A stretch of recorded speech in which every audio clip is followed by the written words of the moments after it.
Olá, boa noite. Estamos começando o programa Ponto de Conexão. Agora são 21 horas, 1 minuto. Eu sou Irineu Guarnier Filho e hoje vamos falar sobre um dado que chama atenção. Há cada vez mais pessoas morando sozinhas. Segundo o IBGE, o Instituto Brasileiro de Geografia e Estatística, 1 em cada 5 domicílios do país tem um único morador. O Brasil está mudando, talvez mais rápido do que percebemos no dia a dia. Um dos sinais mais claros dessa transformação está dentro das próprias casas. Cada vez mais brasileiros estão vivendo sozinhos. Dados recentes mostram que, em pouco mais de uma década, os domicílios habitados por uma única pessoa cresceram de forma significativa, refletindo não apenas o envelhecimento da população, mas também profundas mudanças de comportamento, relações familiares e escolhas individuais. Hoje, quase 1 em cada 5 lares brasileiros é ocupado por apenas um morador.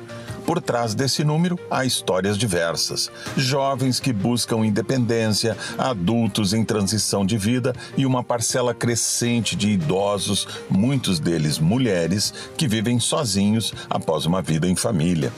O que antes era exceção vai se tornando parte do novo retrato social do país. Mas o que explica essa mudança? Estamos diante de uma conquista de autonomia ou de um sinal de isolamento crescente? Quais são os impactos desta tendência para a economia, para o mercado imobiliário, para a saúde mental e para as políticas públicas? Morar sozinho ou sozinha é melhor? É sobre essas questões que vamos conversar no Ponto de Conexão de hoje.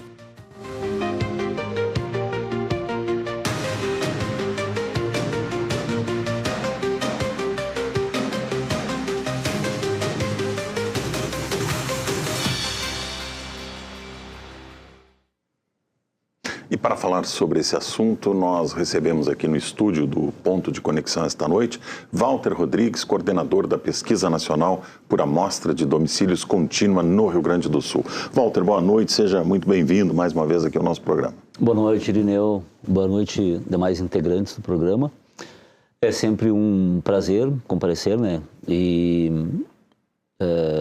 comentar, divulgar, né, os indicadores produzidos pelo IBGE. Nesse caso, especificamente da PNAD contínua.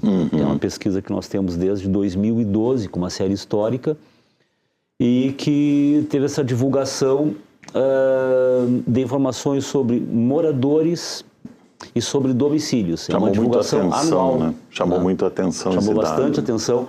Não é um fenômeno novo. Né? Eu me lembro que no censo 2010, quando eu trabalhava na agência Pelotas, eu olhava os municípios da região, me chamou a atenção Erval, que era o município com maior percentual de pessoas morando sozinhas no Brasil. Vamos falar sobre isso mais adiante. A gente vai detalhar melhor os números com a ajuda do Walter Rodrigues, que vai nos ajudar a entender melhor esse universo de números da pesquisa aí do PNAD contínuo. Também está conosco a Denise Mota Santos, que é está conosco o Kleber Sobrinho, vice-presidente do Sinduscom-RS, o Sindicato das Indústrias da Construção Civil. Kleber, boa noite. Seja muito bem-vindo aqui ao nosso programa. Obrigado pela oportunidade, muito bom poder falar sobre essa questão da indústria imobiliária. Entendo que a gente está vendo o mercado imobiliário sendo redesenhado com a mudança de comportamento humano. Então, é sobre isso que a gente vai debater um pouco aí. E vocês têm muita informação para a gente. Agora sim, a Denise Mota dos Santos, psicóloga e professora, está mais uma vez aqui no programa conosco. Obrigado, Denise, mais uma vez por ter aceitado o nosso convite. Seja bem-vindo. Boa noite. Obrigada pelo convite. Vamos entender, né, Denise, como é que é isso, como a gente disse na abertura, também do ponto de vista mental, do ponto de vista da saúde mental, né, das pessoas morar sozinho, é bom, não é bom? Vamos falar mais sobre isso daqui a pouco. Completa a nossa mesa desta noite aqui o Rafael Nenê, que é vice-presidente do Secov-RS, o Sindicato da Habitação, e HDM, Associação Gaúcha de Empresas do Mercado Imobiliário. Rafael, boa noite, seja muito bem-vindo ao nosso programa. Boa noite, Irineu, boa noite aos colegas da mesa. Muito agradecido pelo convite. Estávamos comentando um pouquinho antes do início do programa que terça-feira, né, dentro dos últimos 6 dias, é a 4ª interação nos meios de comunicação que nós participamos, somando com a data de hoje. Sim. E com essa temática, né, das características, né, da mudança de perfil de consumo das pessoas, das famílias, e o impacto no que diz respeito à mobilidade urbana e o setor imobiliário. Então vai ser um prazer aí discutir com todos. E vocês têm muita informação, vai ser muito bom também. A gente ouviu pontos de vista diferentes aí sobre essa questão, que chamou a atenção mesmo, né? Chamou a atenção de todo mundo aí, embora a gente já percebesse isso entre os amigos, entre familiares, enfim, nos nossos círculos mais próximos de relações, já se vinha observando isso, mas a pesquisa do IBGE confirmou esses números. E como o Walter estava dizendo, não é recente, né, Walter? A pesquisa é feita desde 2012 e já vinha mostrando um crescimento consistente, né? Isso ano a ano. Tem um movimento interessante depois da enchente. Depois da enchente. Depois da enchente, a gente pode depois ver esse movimento. É uma característica do Rio Grande do Sul, né, mas também de Porto Alegre, né? Quando a gente olhava os dados do censo de 2010 e nós vimos os municípios com o maior percentual, começava lá com Erval, né? Depois tinham vários municípios de população muito pequena, muitos do Rio Grande do Sul. O Rio Grande do Sul agora tem o domínio em relação a municípios no ranking dos municípios com maior percentual. E nós vimos municípios de população pequena e, de repente, Porto Alegre, né, como um estranho no ninho, né, com um percentual bastante alto de pessoas morando sozinhas. Porto Alegre vinha despontando como nos últimos anos e agora, nesse último ano, Florianópolis passou a ter o maior percentual. Porto Alegre deixou de liderar o ranking. Porto Alegre, toda essa a série histórica da pesquisa, ele passa, em números redondos, né, de 20% a 28% dos domicílios com pessoas morando sozinhas. Florianópolis passou de 15% a 30%. É um terço, né? Foi também bem interessante, certamente com a contribuição dos gaúchos, né? Pois é. Isso tem uma relação, Walter, ou não, com o envelhecimento da população, porque Porto Alegre é a capital brasileira com a população, digamos assim, com a idade mais avançada, estatisticamente. Isso está relacionado? Esse fenômeno tem uma relação? Aparece isso nos números de vocês? É uma das duas principais vertentes, né? Porque a gente olha ao mesmo tempo essa característica das pessoas morando sozinhas, característica de envelhecimento da população de Porto Alegre e do Rio Grande do Sul, que tem que estar presente em qualquer análise de economia e até mesmo de comportamento, claro, pensando no futuro. E nós vemos que existe dentro dessa população que mora sozinha alguns recortes, principalmente em relação às mulheres, né, com uma preponderância muito grande de pessoas de 60 anos ou mais. Uma outra vertente desse movimento está no mercado de trabalho, né? Quando nós temos alguma região que tem uma demanda de mão de obra, né, o primeiro movimento, um dos primeiros movimentos é pessoas que vêm tentar a sorte nesse local com melhores condições e vêm sozinhas, não vêm com família. Né? Sim. O filho deixa a terra dos pais, a casa dos pais, algumas vezes em outros estados, em outros países, e vem para cá morar sozinho. Né? Então é uma unidade unipessoal. Né?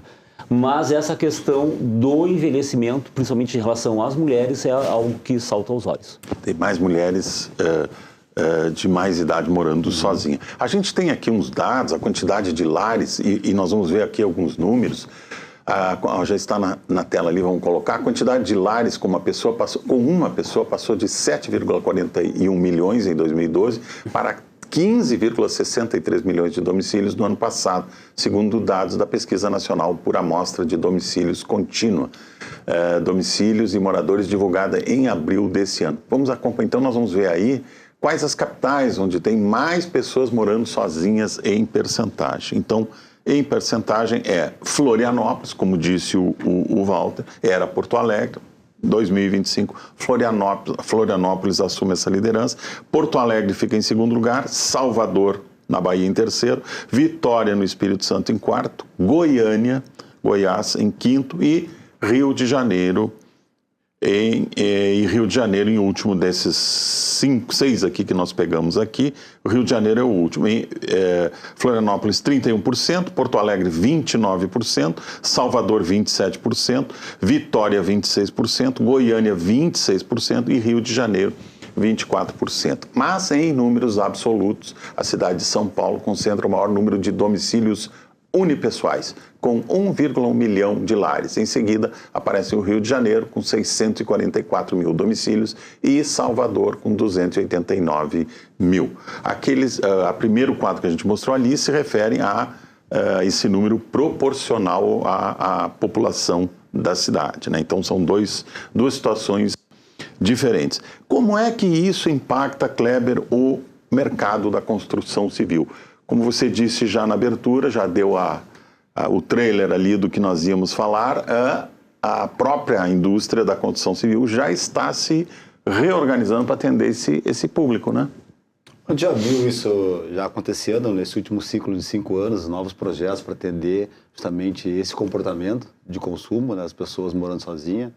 A gente encomendou como Sinduscon uma pesquisa inédita através da AlphaPlan, que é a nossa parceira, para justamente fazer esse levantamento de dados. Ela já nos acompanha mensalmente dentro de uma comissão que nós temos da indústria imobiliária para acompanhar o mercado, ver os lançamentos, ver esse mercado primário, como ele vem se desenhando. Então a gente fez um levantamento mais amplo, aí, justamente macro, dessa questão populacional, né? Uhum. Nós temos cerca de 22% das pessoas entre 50 e 60 anos já morando sozinho em Porto Alegre, e de 60 a mais são 20%. Então, 1/5 da população de Porto Alegre, 60 a mais, já mora sozinha. Então, realmente tem um redesenho aí urbano. E essas pessoas vão preferindo imóveis naturalmente menores, né? Sem dúvida. Mais compactos. Com serviços, a gente já vê com serviços. Também um trabalho sendo desenvolvido. Esses condomínios, né? De condomínios que entregam os serviços justamente para atender essa demanda. Então, a gente chama como Independent Living. Uhum. Então, são projetos que vão conseguir trazer uma autonomia, uma questão de saúde. Então, outros equipamentos que atenderão justamente esse perfil, né? Então, de consumidor. Então, a gente tem também um dado muito relevante que nós somos a terceira capital com maior capacidade de poupança aí, né? Então, é também um público que tem capacidade financeira, então que busca produtos com qualidade, que busca produtos realmente com serviço, com uma gama de serviços, e é isso que a gente vem avaliando. Então, essa pesquisa, ela apontou justamente isso, e a gente agora passa a redesenhar, né? O que vai ser produzido, quais os bairros também Para os mais jovens é um tipo de serviço, né? Para os acima de 60 a mais já é outro tipo de serviço, né? Já tem um cuidado maior com a saúde. O jovem já é aquela coisa de não cozinhar em casa, já quer ser atendido com a comida pronta, enfim, tem outras coisas. E muitos desses imóveis já funcionam quase como hotéis, né? Tem um atendimento muito grande. Mas vamos detalhar isso mais adiante. Denise, a gente perguntou ali na abertura do programa, é bom morar sozinho? Para a saúde mental, é bom em todos os casos, em alguns casos? Como é que é isso? A gente começa com uma boa psicóloga dizendo, depende. Depende. Acho que a gente tem que avaliar. Eu sabia que a resposta não ia ser sim ou não, nem deve. São muitos fatores, é mais complexo, né? Enquanto eu estava escutando eles falando, eu fiquei pensando na diferença entre morar por desejo ou por necessidade. Pois é. Acho que tem o projeto do morar sozinho, quando ele é construído como um desejo, quando tem um jovem, né, que está desbravando, iniciando sua vida, né, e quando é por necessidade, né, após uma separação, uma questão de trabalho, que é obrigado a fazer uma migração interna dentro do país, ou quando está idoso e de repente não tem mais a família, não quer mais... Não tem condições de ficar... Os filhos saíram de casa, casaram. A esposa, o esposo, o cônjuge faleceu, ficou sozinho. Ficou sozinho. E daí, de repente, não foi uma escolha, não foi um desejo, foi uma circunstância. Né? Então, acho que são vários fatores que a gente tem que levar em conta sobre essa questão de morar sozinho, né? E um ponto bem importante da gente pensar é na questão da solidão e da solitude. Né? Na possibilidade, são duas coisas bem diferentes, né? É. Então, tem todo um processo de aprender a ficar bem sozinho. Uma mulher, como a gente está falando de maioria mulheres idosas morando sozinhas, que estavam acostumadas com casa cheia.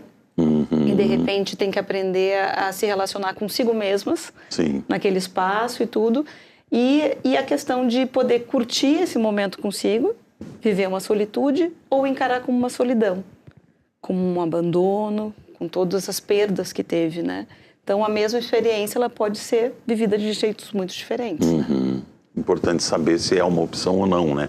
Muitas vezes não é, a gente não tem essa estatística, esse número, acho eu, não sei se depois a gente confere com o Walter, mas muitas vezes não é uma opção, né? A pessoa, por circunstâncias, acabou tendo de morar sozinha e se adaptou a isso. Mas a medicina e a psicologia, enfim, dizem que a interação, o convívio, eles são muito importantes. Não necessariamente dentro de casa, né? A pessoa pode ter o convívio com seus amigos, no clube, no parque, enfim, e morar sozinha. Não significa que a pessoa seja uma pessoa isolada do mundo. Exatamente, exatamente. Se ela cultivar uma sociabilidade, uma interação social significativa, com relações afetivas na vida dela, em outros espaços, o espaço do recolhimento ele pode ser vivido de um outro jeito. Pode até ser muito... Né? Mas se ela é uma pessoa que só viveu essas relações no espaço privado dela, nas relações mais íntimas, a sensação de vazio é muito grande. Então, ela tem que reconstruir um novo projeto de vida, outras relações, outra forma de viver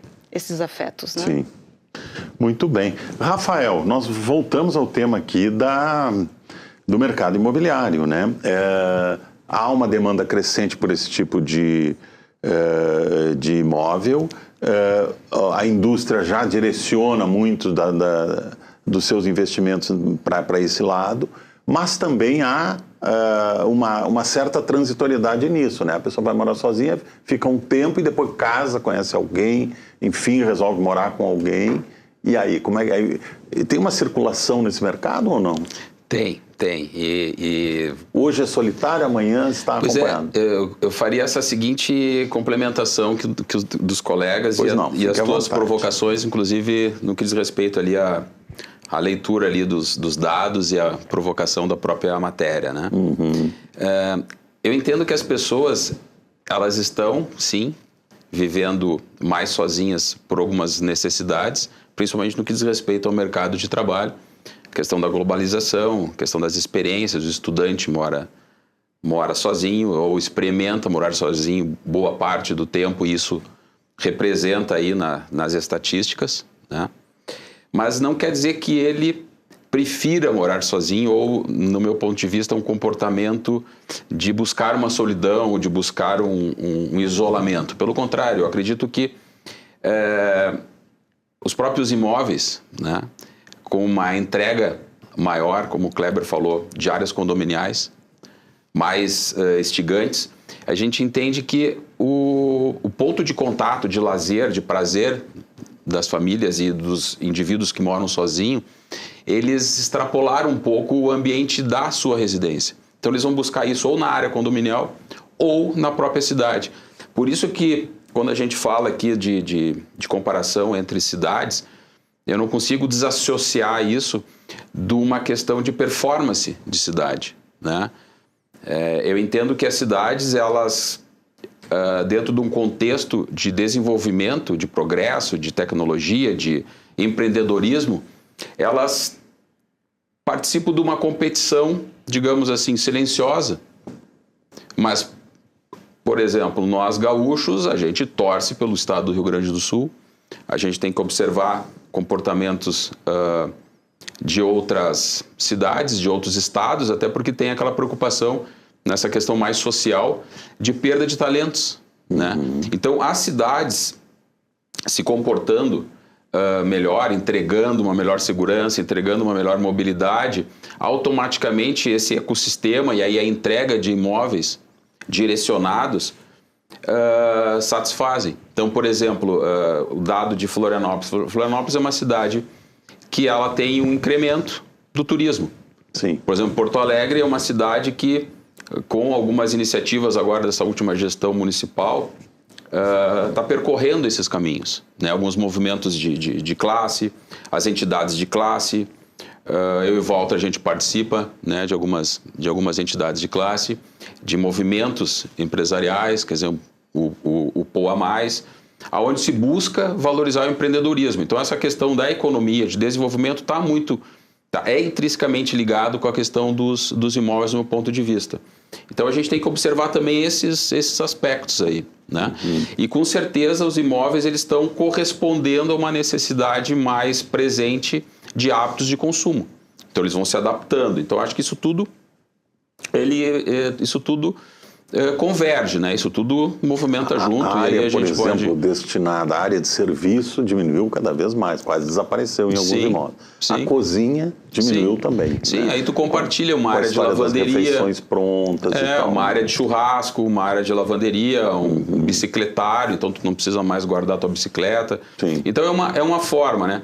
E isso muda também. E aí aí pelo Secov a gente observa bem, a gente edita o panorama do mercado imobiliário todos os anos. Os associados do Secov recebem esse material para poder fazer uso no seu dia a dia da atividade imobiliária. A gente observa que o comportamento mudou também no que diz respeito à relação contratual com os imóveis. Tá? Então, como tu bem falasse ali, a questão dos hotéis, né?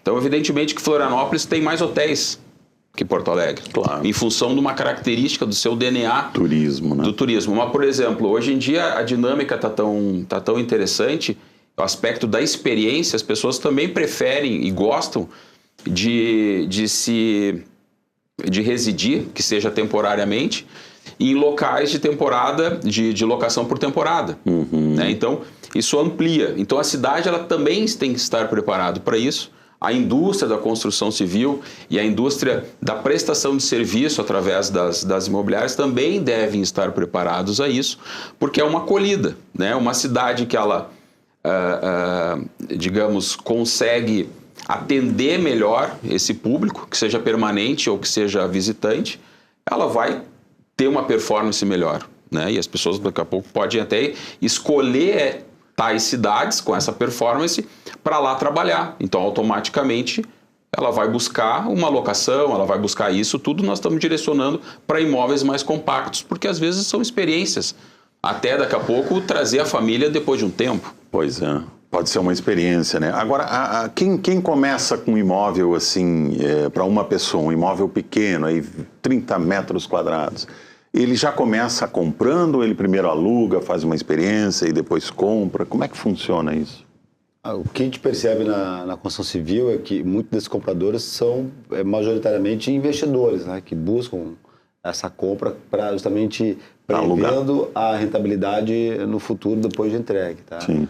E como o mercado também mudou a questão dessa facilidade de locação, né, do que nós tínhamos no passado, a dependência de um fiador, de outras formas de segurança, hoje é muito mais dinâmico. Hoje tem o seguro fiança. Hoje tu vários mecanismos. Só tendo um bom ranking de CPF ali, tu já sai com o imóvel com a chave no mesmo dia, né? Sim, sim. Isso criou uma dinâmica também muito facilitada na locação, facilitou a questão de segurança.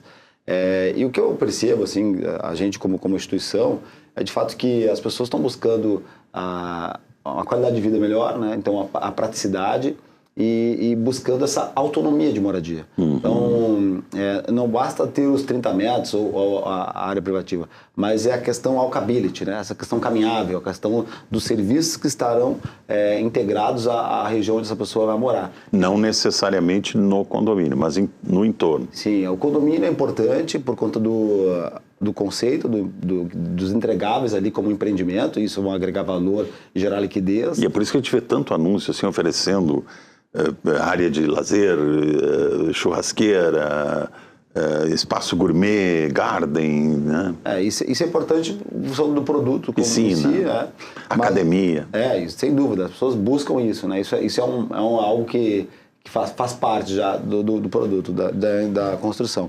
Agora, o que a gente percebe é que a gente está vendo um redesenho habitacional. Então, as pessoas buscando essa autonomia na moradia. Então, ter o serviço próximo à sua casa, descendo e tendo ali algo para poder consumir, para conviver, para poder facilmente se deslocar sem necessariamente ter o carro. A cafeteria, o mercadinho da esquina. Sem dúvida, tanto que a gente vê hoje muitos empreendimentos que sequer tem vagas de garagem para todos. Pois é. O carro, ele já... Quando a gente pensa numa família, de um casal, com filhos, hoje, muitas vezes, o segundo carro já é o Uber, né? Já é o transporte ali E às vezes é o único, né? E às vezes é o único. Né? Mas e quando tu vai para uma pessoa que é single, mais ainda, a gente vê que realmente a pessoa já nem tem o carro mais, ela quer essa facilidade de deslocamento. Então, o que a gente percebe de nível nacional, assim, é que não só Porto Alegre está se redesenhando urbanisticamente, tá? Isso é uma pauta muito importante, que a gente vê, inclusive, trabalhando em cima disso, porque a gente está em meio aí, né, a essa revisão do plano diretor. Desde 2010, esse plano não era revisado, então a gente está em meio a esse debate agora, e justamente vendo isso também em nível macro, em nível nacional. Então, políticas públicas querendo readensar seus centros urbanos. A gente também tem um dado muito interessante que 80% dos edifícios que serão construídos até 2050, eles já existem hoje. Então, interpreta esse dado, que 80% dos prédios que nós veremos lá em 2050, eles já estão aqui, já estão existentes. Então, a gente vai realmente também ver um outro aspecto habitacional sendo trabalhado através de política pública, que é a questão desses prédios ociosos. Como que serão recuperados esses edifícios ociosos, que não são mais uns ativos imobiliários, que não precisam passar por um processo de retrofit, de modernização, as pessoas estão demandando por isso. E também já se entendeu, como política pública, que é muito mais conveniente e barato, como governo municipal, tu readensar um centro urbano, onde um bairro que tem infraestrutura, do que tu construir cidade por os extremos de uma capital. Às vezes a quilômetros do centro. Tem que levar modais de transporte, hospitais... Tem que levar tudo, né? A rede hidráulica, de esgoto, de energia, de tudo. Seria mais ou menos isso que explica, digamos assim, a mudança de perfil do centro de Porto Alegre, por exemplo, que era uma área nos últimos anos essencialmente comercial, está deixando de ser comercial para voltar a ser residencial? Seria mais ou menos isso? Eu vejo como a questão do centro é um movimento cíclico que acontece não só aqui no centro de Porto Alegre, mas em qualquer lugar do mundo. Né? De forma geral, as cidades iniciam pelos centros urbanos, elas deixam de ser o foco para que novos centros sejam criados pela cidade, né? Sim, isso aconteceu aqui com os shoppings. A gente viu Porto Alegre saindo, né, do centro e subindo a lomba ali, né? Indo para a cidade alta. Mas isso acaba virando ciclicamente, se voltando novamente para o centro, porque é lá onde está a principal infraestrutura, particularmente em relação a Porto Alegre. Nós somos o polo comercial do estado do Rio Grande do Sul, então isso também acaba atraindo muitas pessoas. E tem essa vantagem que você mencionou, quer dizer, já existe toda a infraestrutura, né? Quer dizer, é mais fácil adensar naquele ponto, né? Mais fácil. E aí, só para complementar, a gente vê, comentando a questão de política pública, hoje isso é tão forte que se criou um plano a nível nacional de reabilitação dos centros urbanos. Então, os centros urbanos do país estão sendo destacados do plano diretor das cidades para que crie-se um plano específico para redensamento dos centros. Então, inclusive com incentivos do governo municipal, através de, como São Paulo, por exemplo, Curitiba, que são duas praças que têm a questão da subvenção. Então, a prefeitura, ela paga uma parte desse cheque para o empresário, fazer a aquisição daquele prédio e fazer o retrofit naquele edifício. E aí outras cidades que não têm a mesma capacidade financeira criam outras políticas, como redução de TBI, redução do IPTU e até mesmo ISSQN para empresas que se estabelecem nesses edifícios. Para quem não é do ramo, Kleber, o retrofit seria uma reforma que muda a configuração do prédio, é isso? Moderniza ele, enfim? Ele vai além de uma reforma, né? Ele traz para a questão atual aquela edificação. Então, ela redesenha aquele edifício, modernizando ele, trazendo tecnologia para o momento atual. Então, ele... Pode diminuir o tamanho dos apartamentos, pode... Isso, normalmente é o que acaba acontecendo. Divide, né? Divide mais, fraciona esse edifício, que por vezes são lajes abertas, era uma área comercial. Então, ela vai desenhar e vai trazer para algo que possa atender a demanda atual da sociedade. É interessante observar como isso reflete no mercado imobiliário, e por isso a gente trouxe aqui 2 representantes do setor, e também na indústria de um modo geral, né? A indústria de alimentos, o transporte público, enfim, todos os serviços que cercam a nossa vida acabam sendo, de uma forma ou de outra, impactados. Walter, a pesquisa consegue visualizar essas mudanças que ocorrem? A pessoa hoje está morando sozinha, amanhã ou depois ela casa, vai morar com alguém, resolve viver junto com alguém. A pesquisa avalia isso, porque deve haver uma modificação aí, né? um movimento constante de pessoas nessa condição, ou não? A gente percebe isso ao longo do tempo, mas não assim individualmente, ou tem uns grupos que mudam de uma situação para outra. Em geral, o que a gente está vendo é a questão da aumentar a população morando sozinha. E tem outro dado, além da questão do envelhecimento e também do mercado de trabalho, né? E é uma questão de mudança de comportamento. As pessoas passam a constituir família com mais idade. Ah, né? sim. Então, isso também vai impactar. Nós temos pessoas que, os nossos pais, nossos avós, com 30 anos, se morassem sozinhos, já eram mal vistos pela sociedade, que não constituíam uma família com 30 anos. Sim, né? sim. E hoje as pessoas preferem primeiro ter uma estabilidade financeira, ter uma formação profissional, e depois pensar ou não em constituir família e passar a viver com outra pessoa. Né? E temos aquela tradicional família de pai, mãe, filhos. Né? Então isso também faz com que nós tenhamos esse aumento do percentual de pessoas morando sozinhas. E aí tem uma consequência que a pesquisa mostrou também, porque a pesquisa ela refere-se a moradores e também a domicílios, de um crescimento de domicílios na condição de alugados, que a pessoa mora alugando. Né? E Ou seja, redução, essa não é uma condição definitiva, talvez, morar sozinho? Pode ser ou não. Tem a questão etária, que pensar que uma pessoa que já chegou aos seus 70 anos talvez não queira investir, Sim. né? Que muitas vezes é 10, 15, 20 anos na aquisição de um imóvel próprio, se for financiado. Claro. Né? Tem essa questão da pessoa que muda de uma cidade para outra em busca de um trabalho melhor. Né? E a gente está vendo um momento da economia em que, como tem muita demanda para o trabalhador muitas vezes ele pode olhar e ver, nessa cidade eu tenho esta condição de trabalho, mas tem uma demanda por um profissional como eu com uma outra condição em uma outra cidade. Sim, então não vale a pena se prender àquele imóvel, né? O sonho da casa própria que Claro. que a nossa geração, né, teve, né, de ter um imóvel próprio. Então, talvez as novas gerações não vejam isso com aquele grande objetivo que era. Isso. Né? A geração X, a geração Z tem outra visão completamente então, diferente. isso vai fazendo com que a pessoa prefira, no primeiro momento, alugar. Né? Principalmente se é uma pessoa que está se mudando para começar uma nova carreira. Pois é. Né? Que até nem conhece qual é o melhor lugar da cidade para morar e se pensar futuramente em comprar um imóvel. Né? Então, o aluguel, a pesquisa mostrou também, está tendo um crescimento em relação ao imóvel próprio. Agora, claro, a pesquisa se refere a morar, não morar na companhia de outro ser humano. Mas não sei se a pesquisa avaliou isso também. As pessoas têm cada vez mais pets em casa também, que é uma forma de driblar também a solidão, né? Isso a pesquisa avalia ou não? Na penalidade contínua, não. Não. Tem uma outra pesquisa do IBGE chamada Pesquisa Nacional de Saúde, que pergunta a questão dos pets. Dos pets. Né? Porque tem esta relação.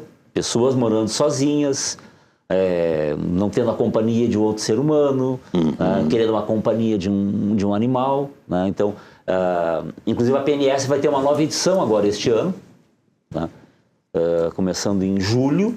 Né? E nas edições anteriores, eu não tenho os números aqui, mas foi levantada essa questão dos animais de estimação. Seria um dado interessante, né, para ter pode preencher um pouco do vazio, Denise, essa companhia de um gato, de um cão? É uma outra relação afetiva.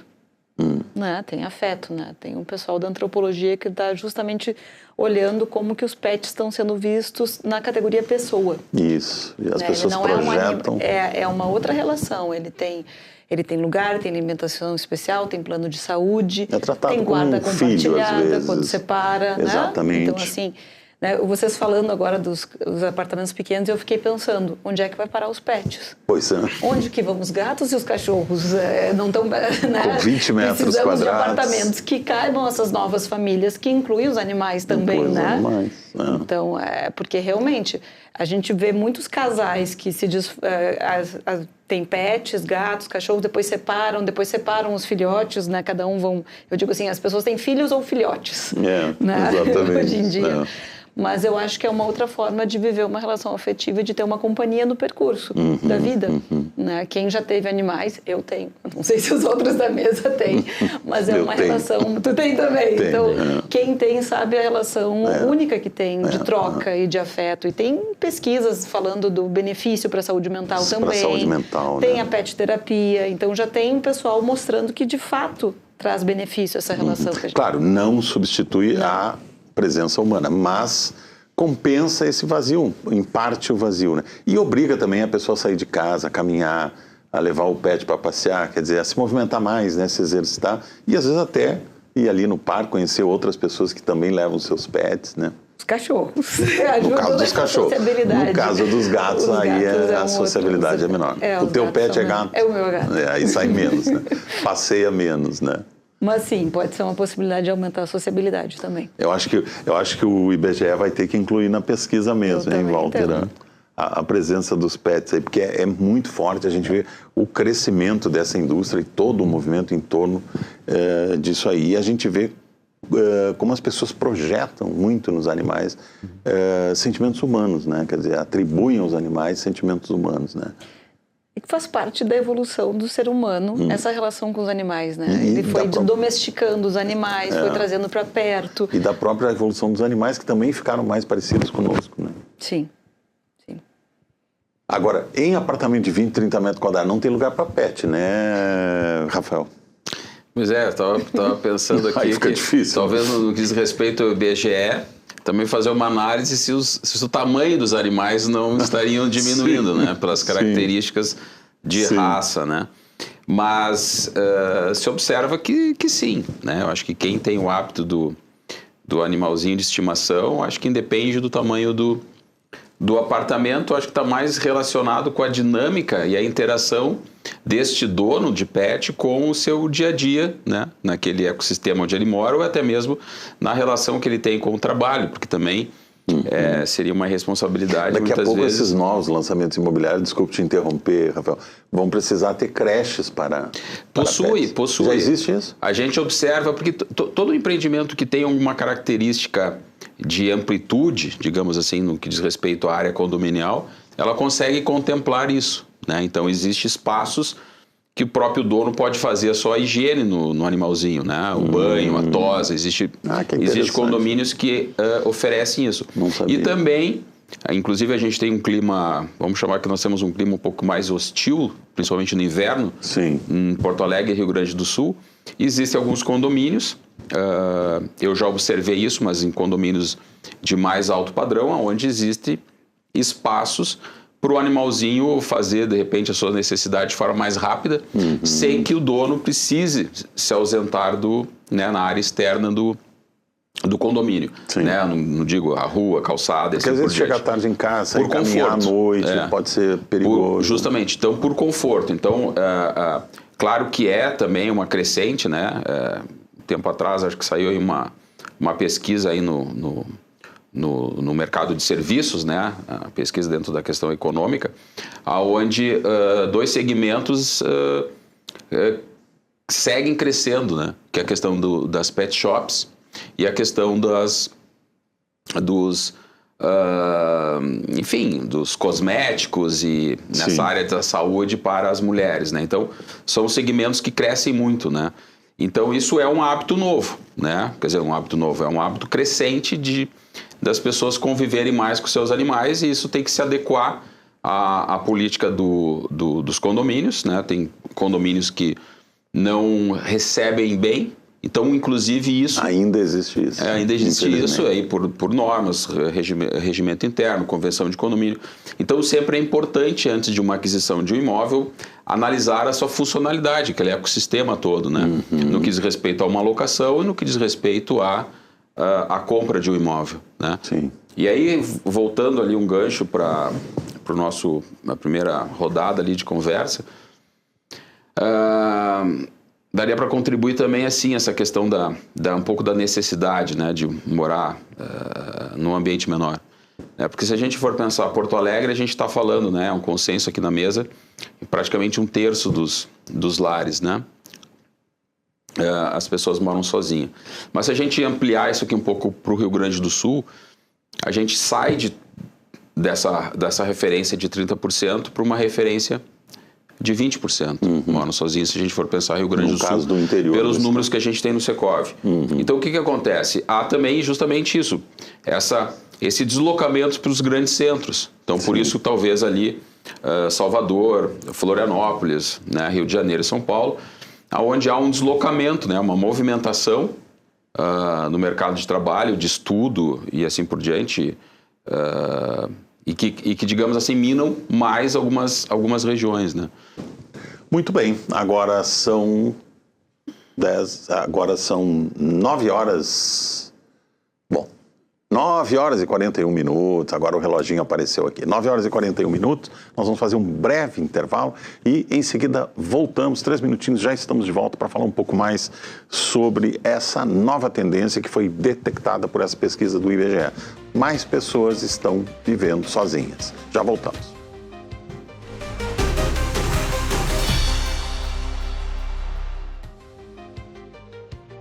Estamos de volta com o ponto de conexão ao vivo aqui na Rede RS. Agora são 21 horas e 45 minutos e hoje estamos falando sobre o número crescente de pessoas que moram sozinhas. A maior parte dos homens nessa situação tem entre 30 e 59 anos, portanto estão aí em plena atividade ainda profissional. Já entre as mulheres, o maior grupo está na faixa dos 60 anos ou mais, segundo dados da pesquisa divulgada pelo IBGE. Participam do programa comigo aqui no estúdio esta noite, Walter Rodrigues, coordenador da Pesquisa Nacional por Amostragem de Domicílios Contínua no Rio Grande do Sul, Kleber Sobrinho, vice-presidente do Sinduscom, Sindicato das Indústrias da Construção Civil, Denise Mota Santos, psicóloga e professora, e completa a nossa mesa desta noite o Rafael Nenê, que é vice-presidente do Secov RS, o Sindicato da Habitação, e HDM, Associação Gaúcha de Empresas do Mercado Imobiliário. Muito bem, a nossa produtora aqui do Ponto de Conexão, a Ana Luísa Soares, foi às ruas para saber as vantagens e desvantagens de morar sozinho. Então vamos ver o que a Ana ouviu aí das pessoas nas ruas, depois a gente comenta em cima desses depoimentos. Vamos lá. Qual tu diria que são as principais vantagens de morar sozinha? Tu não precisa olhar para o relógio. Tu levanta a hora que tu quer, come a hora que tu quer, é ótimo, eu acho. E se tu fosse dizer quais seriam as desvantagens? Desvantagens na minha idade, por exemplo, eu tenho 74 anos, de tu passar mal, coisa assim, mas aí tem que ter a prevenção de morar num condomínio, onde tem um porteiro que tu possa chamar, de madrugada, essas coisas aí. Tu mora sozinha? Eu moro com a minha irmã aqui. Qual tu acha que é a maior vantagem de tu dividir a casa com alguém? Eu acredito que seja uma companhia, né? Tenho com quem conversar e também a divisão de tarefas de casa. Assim, tarefas domésticas, assim, então a gente divide a parte da limpeza, a alimentação também, às vezes não é sempre eu que cozinho, ela cozinha. A parte do companheirismo mesmo. E quais são as principais vantagens que tu acha de morar sozinha? Eu moro num apartamento bem pequeno, né? Tipo, um quarto de hotel, assim. E eu acho que é uma vantagem porque eu me organizo sozinha, sabe? Tipo, eu acho que é bom o que a Luísa falou de ter o companheirismo, ter alguém para conversar. Mas quando eu tô sozinha, eu também posso organizar as coisas do meu jeito e de acordo com as minhas manias, podemos dizer assim, sabe? E é isso. Questão de silêncio, não ter que pedir isso, também não ter que dividir algumas coisas, mas às vezes eu sinto falta de ter uma companhia, assim. A senhora mora sozinha? Moro sozinha.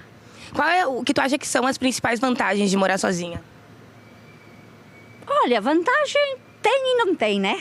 A vantagem é que não precisa fazer quase que nada. E a desvantagem? Bom, ficar sozinha, né? Não é muito bom.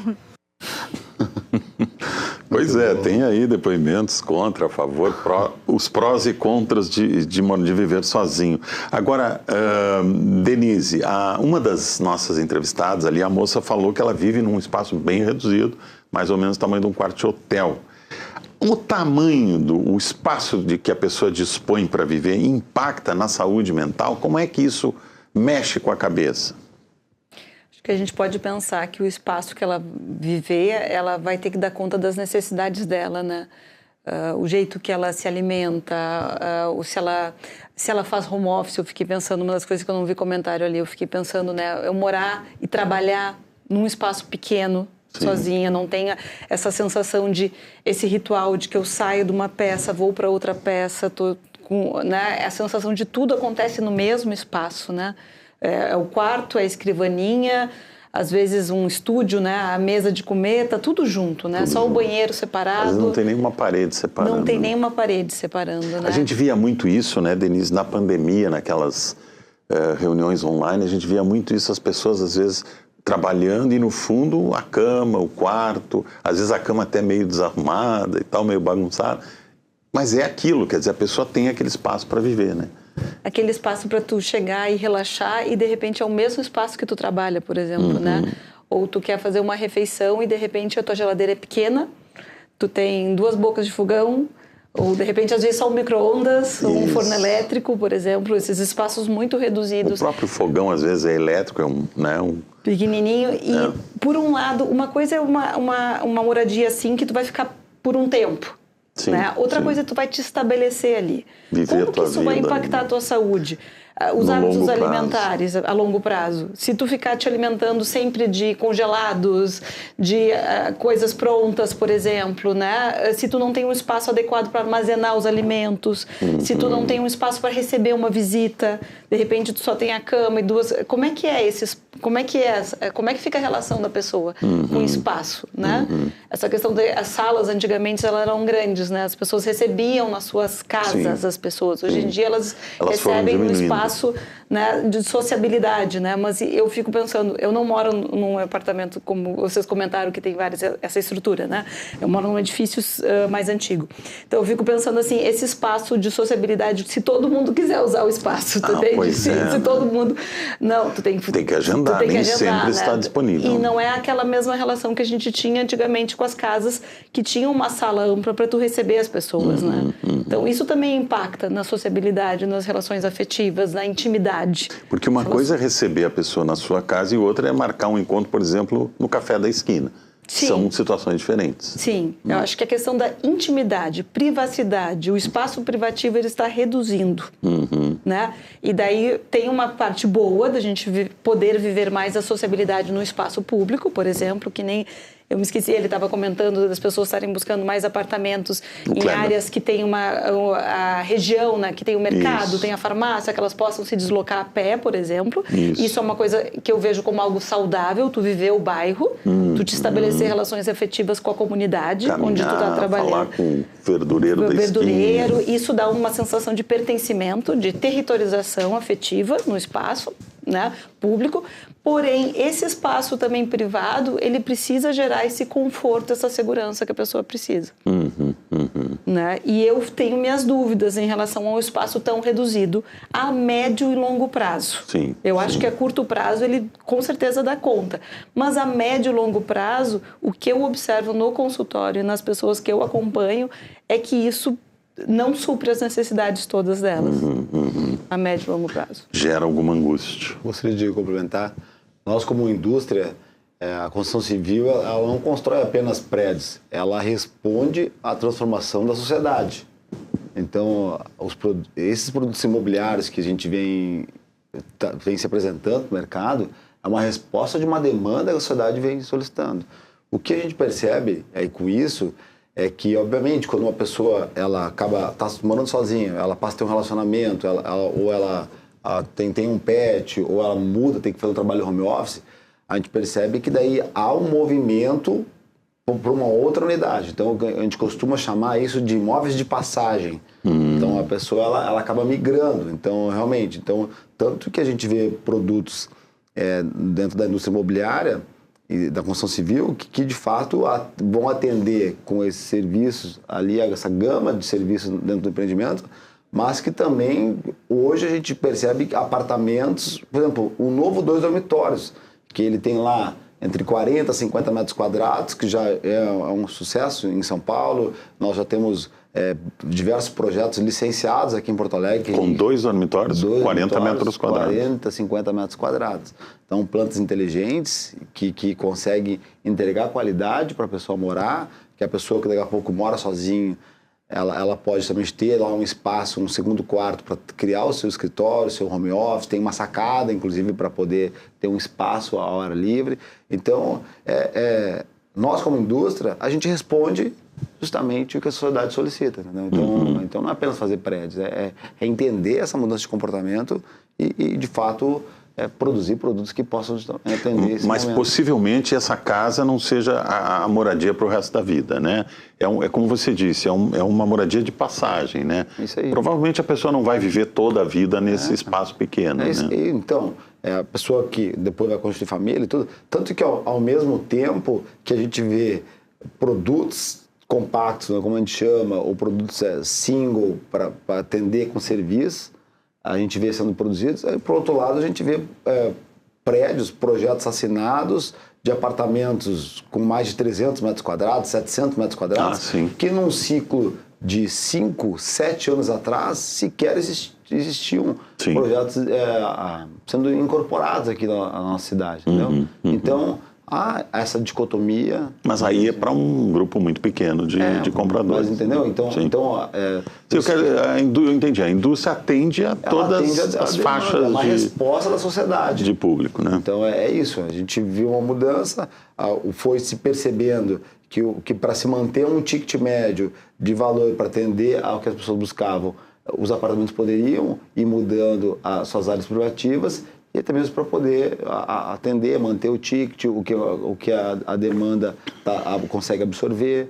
Então, porque no final do dia, também é importante entender que existe um valor médio para esses imóveis aí. Não? Então, de forma geral, tem um valor médio. Então, para te poder conseguir manter esse ticket médio, tu tem que adequar. Então, talvez tu diminui um pouco da área privativa do apartamento, mas em contrapartida tu tem outros entregáveis ali de serviço no condomínio que vão compensar a questão do abre mão de um espaço próprio, mas tem academia, tem o pet care, tem agora, o smart place. Se essa tendência vem se confirmando, como mostrou o Walter aí ao longo, e é consistente essa tendência nos últimos anos, o investidor que investe nesse tipo de imóvel, o investidor, não o morador, ele então é um bom negócio investir nesse tipo de imóvel. Sem dúvida. O investimento, a gente percebe que muitos desses empreendimentos, eles inclusive são vendidos no lançamento, muitas vezes.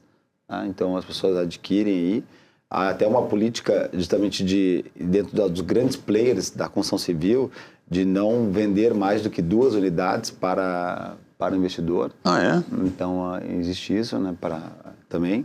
Mas realmente é um produto que é muito consumido, as pessoas buscam a segunda renda, essa facilidade de locação depois, posterior, né? Hoje a gente inclusive vê muitos players se posicionando nessa gestão desses ativos, então a gente viu o surgimento de muitas empresas, vamos chamar como se fossem concierges, né, desses empreendimentos, que são ativos, realmente, essa é a nova modelagem da hotelaria. Sim. Então são prédios autônomos que tem lá uma internet com um link dedicado, então, que traz uma qualidade de autonomia para esse prédio. Uma portaria 24 horas. Virtual, a própria gestão condominial também teve que se adaptar. Tradicionalmente, a gente via as imobiliárias lá físicas, né, com aquela questão do assessor de condomínio, com aquelas reuniões condominiais. Hoje, as imobiliárias, muitas delas são virtuais, inclusive, nem estão no mesmo local do imóvel que ela administra. Sim, as portarias, né? As portarias também, remotas, e a administradora, né? Também, né? É. A própria administradora, inclusive com softwares que são integrados para até mesmo abertura e fechamento das portas, alteração de senha. Então a gente está vendo realmente uma mudança total assim da indústria da construção civil com produtos totalmente diferentes, né? Então, se a gente fizer uma analogia, no passado nós vimos prédios como devices, né? como um computador, um celular, que ele acabava se tornando obsoleto com o tempo. Sim. Então, que é o quê? Que é os prédios antigos que tem o hall de entrada mal iluminado, que não acompanharam as mudanças do mercado. E hoje a gente vê já produtos imobiliários sendo softwares, sendo produtos vivos, que eles vão sofrendo atualização periodicamente, então com gestores profissionais, né? Não são síndicos. Não é mais um dos moradores. Não é mais nisso. O síndico. Muitas vezes não é mais o síndico. Então, inclusive, surgiu essa profissão que, inclusive, hoje existe o síndico profissional. Um síndico profissional que, muitas vezes, ele corresponde a uma sindicância de vários prédios, né? Então, virou um ativo, de fato. É um edifício hoje, muitas vezes, ele é um software mesmo, que ele vai sendo atualizado para acompanhar essa mudança da sociedade. Agora, pelos números ali que o Walter nos trouxe, a gente vê que a predominância é de pessoas de mais idade, né? Walter morando sozinhos, entre as mulheres. Né? Os jovens...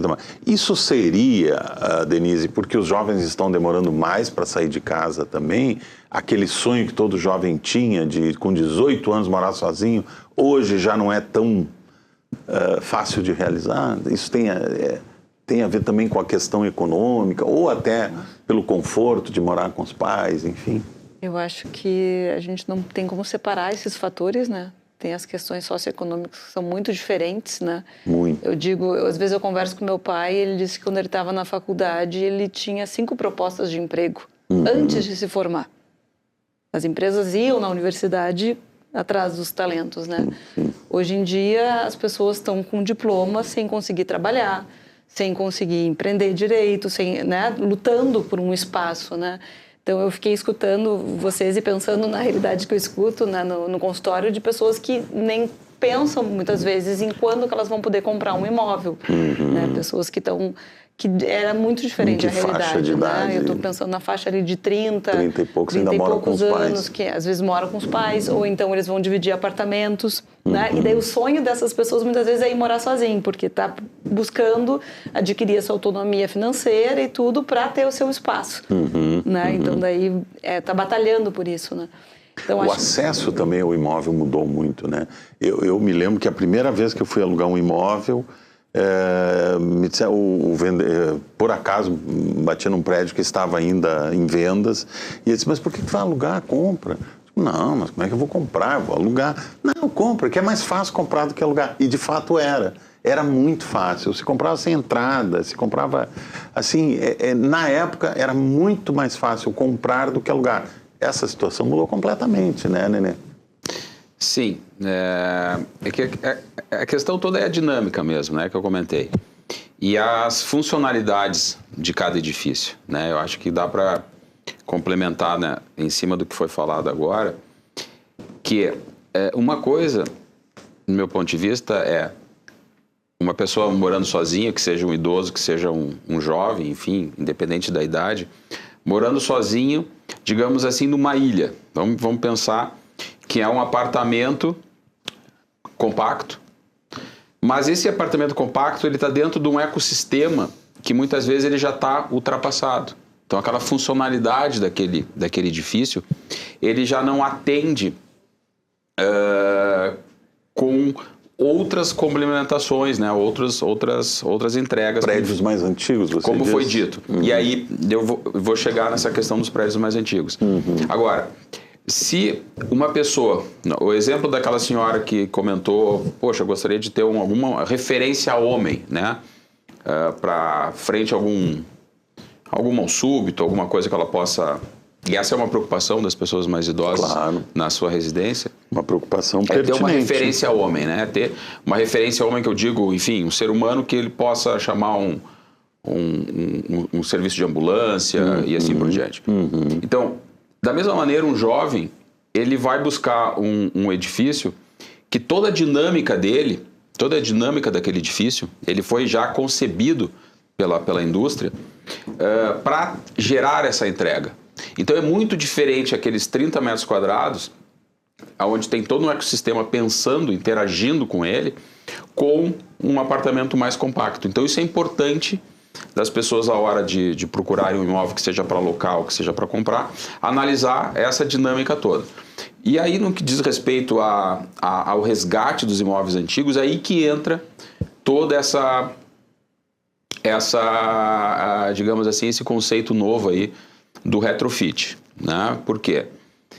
Tem algumas regiões, vamos trazer aqui o assunto do Centro Histórico de Porto Alegre, aonde na sua essência nós tínhamos um mix mais ou menos adequado entre residencial e comercial. Sim. E depois de um tempo... Por muito tempo foi assim, né? Porque aquilo era a cidade, né? Eu até gosto de me referir, não como um centro histórico, eu gosto de me referir à região como a cidade antiga, Porto Alegre antiga. Por quê? Porque aquilo ali era o que existia. Então, obviamente, aquilo ali tinha um mix de serviço, de residência, e tu tinha todos os segmentos, né? E depois de um tempo, claro, a cidade foi crescendo, e aí vem modernismo, aí vem toda uma outra questão. Eu vejo que Porto Alegre pecou muito por, digamos assim, ter tido planos diretores politizados, do meu ponto de vista, não estratégicos, não como um crescimento organizado da cidade. Então a gente teve alguns equívocos, né, de crescimento, de conexões entre bairros e assim por diante. Então, no momento que a gente resgata uma área adensada da cidade, a gente se depara numa cidade, como qualquer centro urbano, como qualquer capital, onde já tem uma escassez de terrenos, né? E aí fazendo esse link. Então, como o Kleber falou, né, 80% dos futuros empreendimentos, digamos assim, ou lançamentos, ou a notícia no mercado imobiliário, partirão de locais que já existem, né? Então é a questão da adequação desses imóveis. É aí que vem a brincadeira bacana, que é muitos desses imóveis que hoje têm uma concepção comercial, eles vão ser transformados para o residencial. Sim. Isso já está acontecendo. Já está acontecendo. No centro histórico. Isso é um bom exemplo no centro histórico. Como esse movimento ele vai acontecer também muitas vezes ao inverso. Tem algumas regiões da cidade que já não fazem mais sentido aquela edificação, aquele espaço, aquele ativo imobiliário ocupar como uma atividade comercial. Então o comercial ele pode vir para o comercial, para o residencial. E muitas vezes o residencial em algum bairro pode se tornar comercial, porque as cidades são dinâmicas, o trânsito é dinâmico, a mobilidade é dinâmica e as cidades vão buscando o seu DNA. Por isso que o turismo ele é importante nesse sentido, porque ele incrementa esse aspecto da economia, ele traz essa movimentação de fora, né? Então movimenta o contexto urbano. Então, a questão do retrofit é importante porque ele busca modernizar aquele ecossistema. E é interessante também observar, e aí o que a gente observa no centro, e aí vem uma estatística bacana e inclusive até questionável, digamos assim, por algumas pessoas, e aí foi matéria de eu ter respondido para a imprensa nesta semana, que foi surpreendente quando um veículo de comunicação verificou que o próprio panorama do mercado imobiliário, aí não sei, o próprio IBGE pode complementar, de que tivemos um incremento em torno de 10% na venda de salas comerciais no centro de Porto Alegre. Mas como assim? Enchente, pandemia. Como aumentou 10% nesses últimos anos? Na verdade, a observação ela é simples. Ativos inteiros, edifícios inteiros, estão sendo adquiridos por um investidor, então a gente tem outros players no mercado, que vão transformar esse comercial inteiro, então, por isso que dá estatística, então 10% de salas... Fraciona. Não, então, de uma vez só, 30 salas comerciais foram vendidas.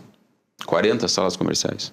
Foram construídas, mas não necessariamente vendidas. Não, o edifício inteiro foi vendido. Ah, sim. O edifício inteiro foi vendido. Porque há muita sala comercial para alugar. E esse ativo, essas 40 salas comerciais, elas vão se transformar talvez em 40 ou 80 apartamentos. Então isso corresponde. Então é uma mudança do comportamento, né? E aí essa questão da funcionalidade que eu me refiro, de ter mais entregas, né? Então é muito diferente adentrar num edifício onde tu possa consumir ele como um todo, onde ele está modernizado, e aí que é interessante muitas vezes o edifício ser concebido com uma finalidade mais direcionada, porque tu consegue fazer com que inclusive aquela gestão condominial, o trabalho do síndico profissional ou da imobiliária é facilitada, porque existe uma identidade de uso. Tem um perfil mais ou menos. E isso é uma questão cultural que o mercado ele vai passar.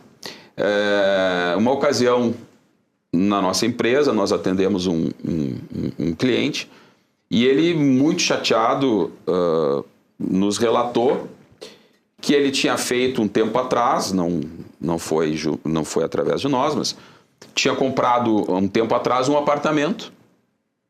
Então nem comprou uma sala comercial, ele comprou um apartamento num edifício estritamente residencial. E ele então identificou pela localização, poxa, pão quente, eu vou alugar isso bem, posso performar isso ou por temporada ou por uma locação tradicional, perfeito. Prédio reformado, mas é por que da chateação dele? Pelo regramento do condomínio. Não permitia. O condomínio ele permitia a locação por temporada, inclusive. Só que numa determinação entre condôminos, provavelmente posterior a um regimento interno original, porque hoje em dia as convenções de condomínio, os regimentos internos, eles estão mais modernizados, mas se a gente colocar aí 40, 50 anos atrás, eles eram muito básicos. Tá?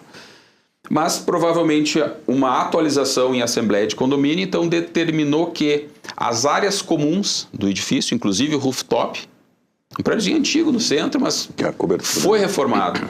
Então essas áreas de acesso comuns estariam, digamos assim, proibidos aos locatários por temporada. Então o investimento que ele fez, ele não foi completo. Claro. Mas por uma falta de entendimento, de esclarecimento e assim por diante. Não estou dizendo que o condomínio está certo ou errado, mas é uma questão de conversa. Então muitas vezes um investimento ele tem que ser feito não pensando exatamente numa ilha, né? Aquela reforma, porque muitas vezes acontece isso também. Alguns investidores que buscam alcançar uma renda complementar com a locação, eles percebem uma oportunidade boa no mercado, eles compram um apartamento, reformam esse apartamento, mas aquilo ali é uma pérola no meio de um contexto. Claro. E aquele edifício, aquele ecossistema não acompanha aquela transformação. Sim. Muito menos o perfil do usuário. Né? Então, essas questões todas são bem importantes avaliar a questão da dinâmica de interação, né? Entre os objetivos pelaquela compra, que seja por locação, seja para residência final, ou que seja para investimento. Muito bem, 22 horas e 11 minutos, 10 e 11. Eu lembro que você pode nos assistir na TV aberta, no canal 55.1 e no canal 511 da Claro TV. Também é possível acompanhar o Ponto de Conexão ao vivo no YouTube, @canal Rede RS. Vamos fazer um breve intervalo e já voltamos falando ainda sobre a tendência, o crescimento do número de pessoas que estão vivendo sozinhas. Já voltamos.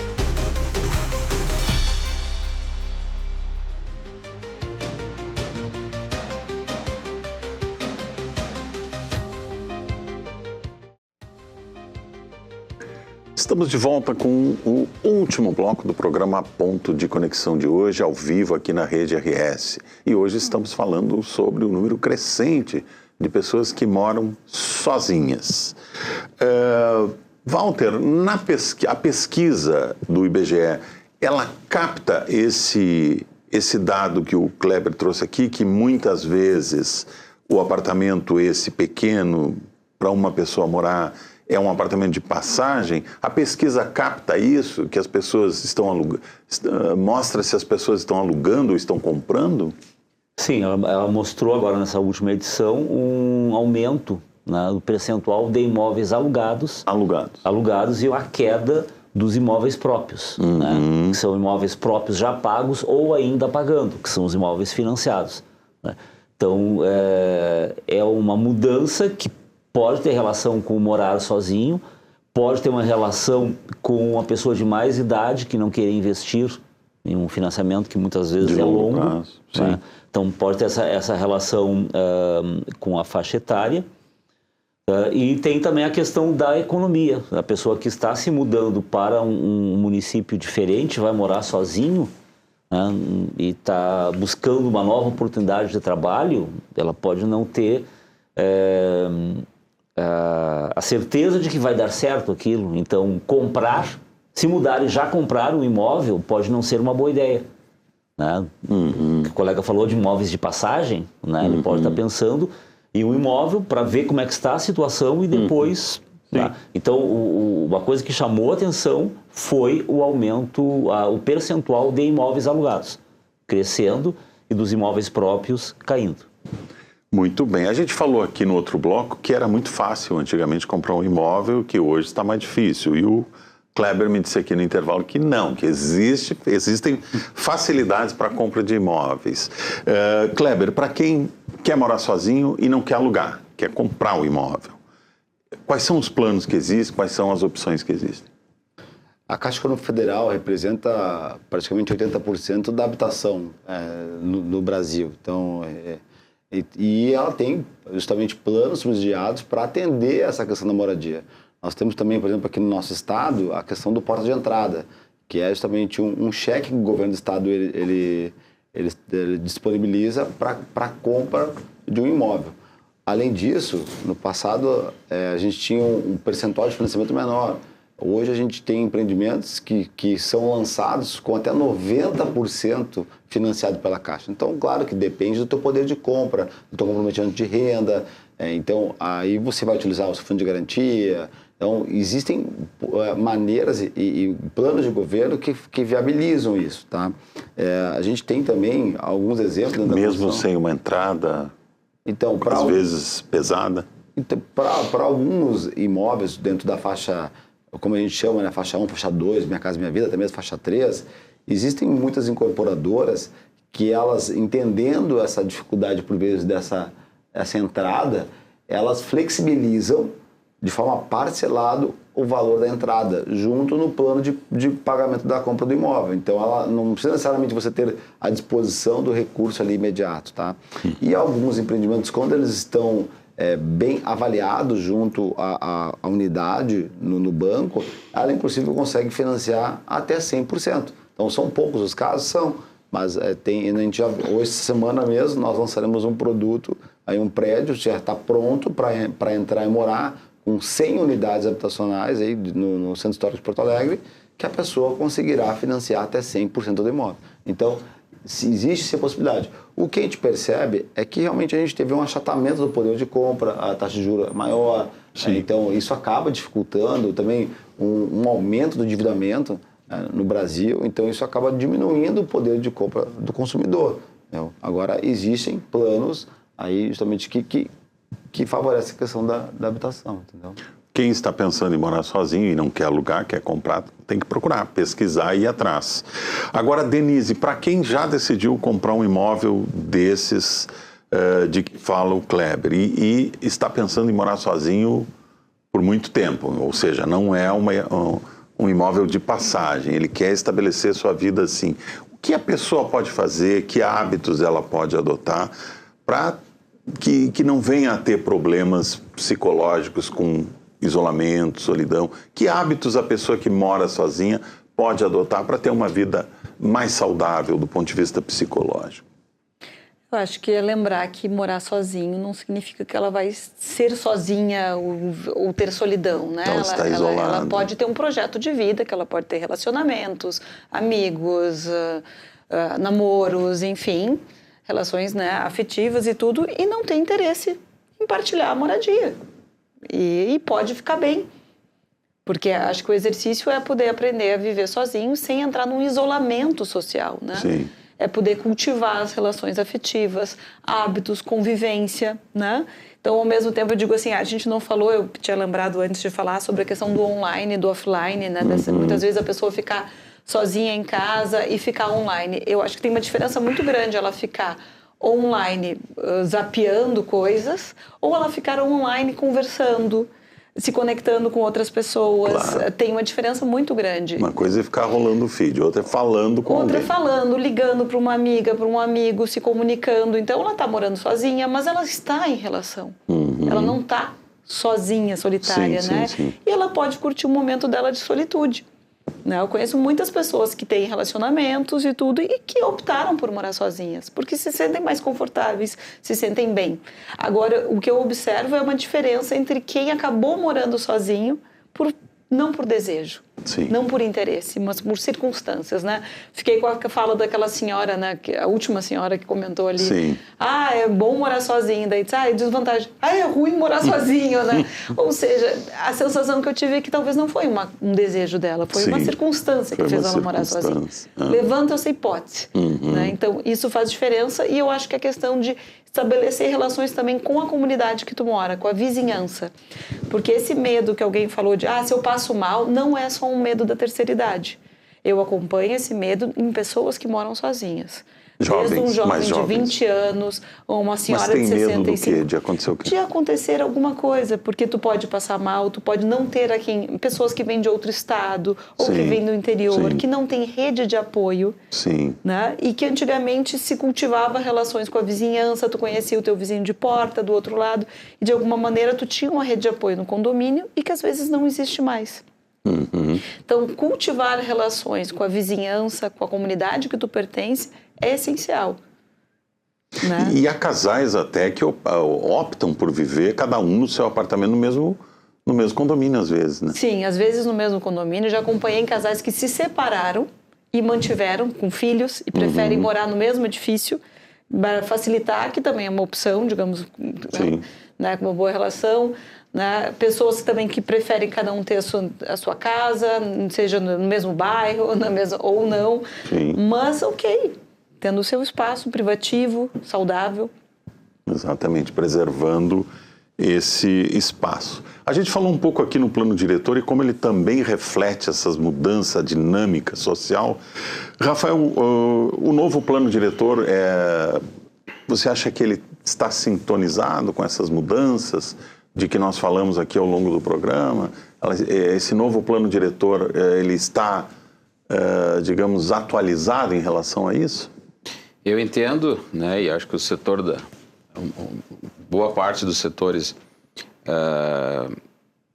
econômicos e todos os setores vinculados com uma visão de desenvolvimento, de crescimento das cidades, até mesmo esse exemplo que eu trouxe de performance de cidades, se a gente for comparar Porto Alegre com outras cidades, eu entendo que o plano diretor ele foi muito assertivo. Ele está perfeito. Ele rompeu, digamos assim, paradigmas mais políticos, né? Eu acho que a gente viveu gangorras ao longo do tempo e a cidade pagou um preço alto em função disso. Essa ideia, por exemplo, que o plano, de certa forma, contemplou, que é da verticalização, ela contribui com essa ideia de explorar áreas já mais adensadas. Né? Isso, mas, por exemplo, assim, o plano diretor de uma cidade, ele vai muito além da questão de índice construtivo, de volumetria. Altura de prédio. Vai muito, muito além, muito além. Um plano diretor, ele precisa falar de turismo. Ele precisa falar de acolhimento. Ele precisa falar de espaços verdes. Ele precisa falar de mobilidade urbana. Ele precisa falar de lógica. Por exemplo, essa questão do adensamento, e usando o exemplo do centro histórico, é perfeito, no caso aqui de Porto Alegre. O centro histórico ele ficou, durante um tempo, esquecido no que diz respeito às residências, de forma que existia aí uma economia e uma circulação pujante de segunda a sexta-feira, e sábados e domingos ficava virado ao vento. O centro de Porto Alegre era assim, né? Um deserto. Assim. Inclusive, se eu não estou enganado, se formos medir a utilização da rede de esgoto, do DEMAI, por exemplo, sábado e domingo, nós tínhamos um uso dessa infraestrutura, desse imobiliário urbano, enfim, dessa estrutura urbana, em 10%. E ele, obviamente, capacidade para 100%. Então, houve um esvaziamento no que diz respeito a essa questão de residência. E qualquer gestor público ou qualquer plano diretor, ele precisa equilibrar regiões.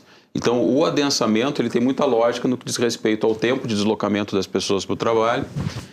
Faz total sentido até futuramente em redução de impostos, porque tu não precisa criar novas vias, novas soluções de esgoto, de instalações elétricas, redes, porque tu já tem isso em alguns locais. Mas evidentemente que tu tem que favorecer a possibilidade de transformações, de modernização de ativos já existentes. E aí vem essa questão do retrofit em algumas regiões, né? Mas isso é liberdade, né? Da mesma maneira que eu comentei que em alguns bairros estritamente residenciais, por uma questão do imóvel perecer, em alguns casos, imóveis nessas regiões estritamente residenciais pode receber um novo ativo comercial e muitas vezes ele pode partir, sim, de uma estrutura que era residencial. Sim. Mas por uma lógica de transformação da cidade. Então, eu entendo que o plano diretor está muito adequado, ele conversa com todos os setores, ele conversa com desenvolvimento, ele conversa com atratividade, né? E aí, trazendo também um dado que diz respeito a essa questão de locação, o imóvel de passagem, a aquisição do imóvel próprio, a gente observa que das pessoas que moram sozinhas, dentro dessa estatística, dentro dessa pesquisa, das pessoas que moram sozinhas, 40% são imóveis locados. Tá? Isso a gente viu aí. Dentro da grandeza de estúdios e um dormitório. Né? Então, não quer dizer que a pessoa prefere alugar ou prefere comprar. É muito mais vinculado com a necessidade do momento. Então, porque às vezes ele idealizaria comprar aquele imóvel, mas aquele imóvel não está à venda, ele está disponível no mercado, na prateleira da locação. E faz total sentido ele morar ali, do lado do trabalho dele, então ele vai alugar. Muito bem, agora são 22 horas e 29 minutos, estamos chegando aqui ao final do programa, o Ponto de Conexão de hoje vai ficando por aqui. Você pode nos assistir na TV aberta, no canal 55.1 e no canal 511 da Claro TV. Também é possível acompanhar o Ponto de Conexão ao vivo no YouTube, @canal Rede RS. O programa de hoje você pode rever amanhã às 2 horas da tarde. Uma ótima noite a todos, até amanhã, ao vivo, às 9 horas da noite aqui. Até lá então.